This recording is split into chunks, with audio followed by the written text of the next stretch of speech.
Genre de choses que moi j'aime voir, j'aime regarder. Ça, c'est le genre de choses que moi j'aime regarder.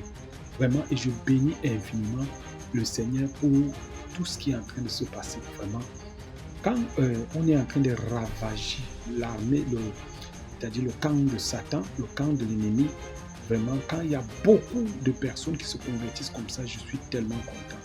Moi, je vais aussi profiter, avant de vous montrer, n'est-ce pas, cette vidéo-là, je veux profiter, n'est-ce pas, pour nous dire, nous chrétiens, enfants de Dieu, soyons unis.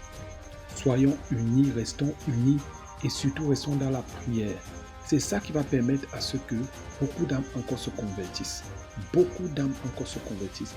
Beaucoup de personnes viennent encore au Seigneur.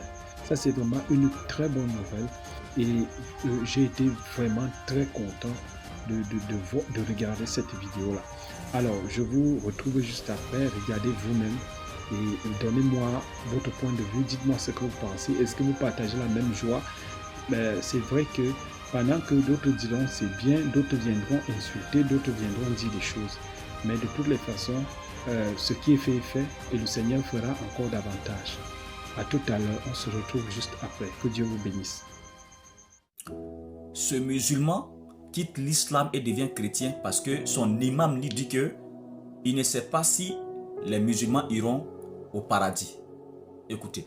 Pardon, Jean 3, c'est Jean 14, 6 qui dit « Je suis le chemin, la vérité et la vie, nul ne vient au Père que par moi. » Et cette question m'a tellement touché, cette réponse, je suis allé voir l'imam de mon quartier avec lequel on a discuté. Alors je lui ai posé la question de savoir, est-ce que lui en tant qu'imam, est-ce qu'il pouvait être sûr que s'il mourait, il irait au ciel? Il a dit, personne ne peut le savoir sauf Dieu. Et je lui ai dit, mais est-ce que lui ne peut pas? Il a dit, mais lui-même, il faut pratiquer toute la religion comme il faut. J'ai dit, mais comme lui, il est un bon musulman, il devrait connaître le chemin pour aller au ciel. Est-ce que si lui-même il mourrait, est-ce qu'il sera sauvé? Il dit, Dieu seul le sait, c'est peut-être. Alors en ce moment, je lui ai donné un exemple pour comprendre. J'ai dit, supposons que tu montais dans un autobus et que tu partais d'Abidjan à Bouaké, c'est la deuxième ville de la Côte d'Ivoire. Et puis tu demandes au chauffeur de l'autobus pendant votre parcours, est-ce que, monsieur le chauffeur, est-ce que l'autobus nous amène à Bouaké? Et puis le chauffeur dit, moi je ne sais pas, Dieu seul le sait. Est-ce que tu vas rester dans son autobus? Il dit, non, s'il me dit ça, je descends. Je dis, mais pourquoi? Il dit, mais il ne sait même pas où le chemin, l'autobus le mène. Il ne connaît pas le chemin, le chauffeur. Je dis, alors en ce moment, moi je débarque de ton autobus. Il dit, mais lui n'a pas d'autobus. Je dis, mais la mosquée c'est ton autobus. La mosquée est disposée de manière comme dans un autobus. Et c'est toi le chauffeur de la mosquée. Tu n'es pas censé savoir le chemin qui mène à Dieu. Tu n'es pas sûr de ton salut. Comment tu restes? Les autres qui prient derrière toi seront sûrs de leur salut. Et c'est à partir de ce moment. Et donc, nous chrétiens restons toujours en prière. Parce que le problème, c'est qu'il se convertit pourquoi? Parce qu'il se pose la question de savoir, je suis sur la terre, je sais que je suis de passage. Ce qui est clair, c'est que j'ai vu des gens avant moi mourir. J'ai peut-être perdu ma mère, j'ai peut-être perdu mon père, et j'ai vu des cousins, des cousines mourir. Mais quand ces gens meurent, ils partent où? Alors il se pose la question, et lui-même, il conclut en disant, un jour, moi-même, je vais mourir. Et quand je vais mourir, où irai-je? Alors maintenant, il commence à chercher, comme il est musulman, il commence maintenant à chercher les réponses. Il part naturellement d'abord vers son leader et il pose la question à son leader. Qu'est-ce qui va se passer après ma mort? Où est-ce que je vais passer l'éternité? Comment ça va se passer? Alors, le leader lui dit, moi je ne sais pas. Le Coran ne nous parle pas de manière claire là-dessus. Nous sommes là juste, on tergiverse, c'est comme ça. Bon, en fait, de toutes les façons, je t'encourage toujours à faire des bonnes œuvres parce que tes œuvres seront placées sur la balance, ainsi de suite. Alors, il commence à l'exhorter là comme un leader, voilà. Il exhorte, mais le gars n'est pas convaincu. Il n'est pas convaincu, il continue de chercher. Il cherche jusqu'à ce que le Seigneur lui-même se révèle à lui. Et je bénis le Seigneur parce que Dieu lui-même travaille.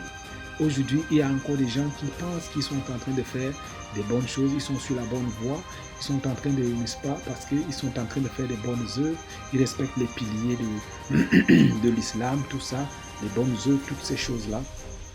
Et pourtant, en fait, en faisant ces choses-là, Ce n'est pas parce qu'on fait ces choses-là qu'on sera sauvé par ces œuvres.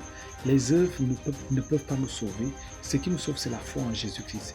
Maintenant, quand on donne sa vie à Jésus, le Saint-Esprit nous donne la capacité maintenant de faire des bonnes œuvres qui sont agréables aux yeux de Dieu. En d'autres termes, celui qui n'a pas Christ mais qui fait des bonnes œuvres, il ne peut pas être sauvé. Il ne peut pas être sauvé parce que les bonnes œuvres ne sauvent pas. Et Dieu l'a clairement démontré dans l'Ancien Testament. Il a placé la loi. Et les gens même faisaient les efforts, mais personne n'était vraiment juste. Personne. Tu ne peux pas respecter la loi. Il y a quelque chose qui va toujours te clouer.